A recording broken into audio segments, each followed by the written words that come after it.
let's get honest really fast.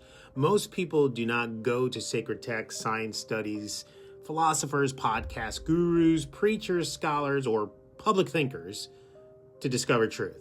They go looking for backup. Let me say that again. They go looking for backup. That is confirmation bias at its finest. And yes, almost all of us do it. No one escapes this one. We say we want truth, but many times what we really want is comfort, agreement, validation, a quote, a verse, a study, a clip, a famous voice with enough status to make our opinion feel holy or smart or untouchable.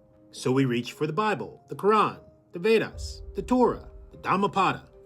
Say that one fast 3 times. Neuroscience article, the best-selling author, the favorite influencer, the respected elder, a viral clip. That makes a lot of sense. And too often, we are not asking what is true. We're asking, who can help me feel right? That is the sacred text or prominent person problem. Not because sacred texts are bad, not because scholars are bad, not because teachers are bad, but because the human mind is sneaky. It can turn wisdom into a weapon. It can turn learning into cherry picking. It can turn reverence into intellectual laziness.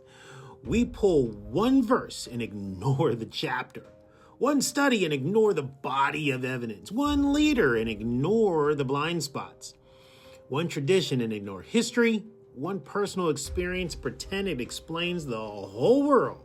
This is not truth-seeking. This is selective feeding of ego. And here's the part people do not like. You can sound deep and still be biased. You can quote ancient texts and still be biased. You can cite science and still be biased. You can be spiritual, secular, religious, skeptical, educated, wounded, brilliant, sincere, and still be biased. Because intelligence does not cancel bias. Humility is what starts to confront it.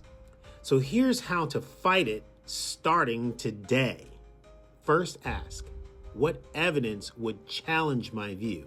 You always want to consider the opposing view. If the answer is nothing, that is not conviction, that is captivity.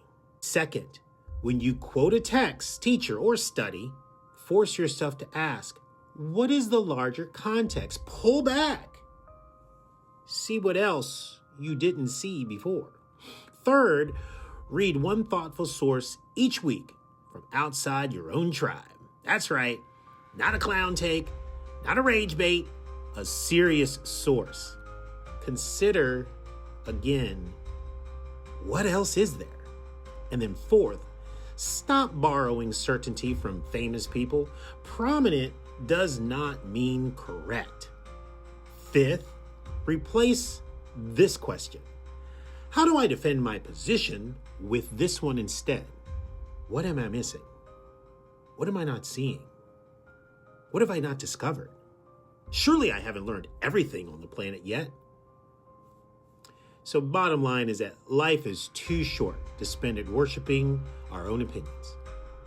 Truth does not need cheerleaders.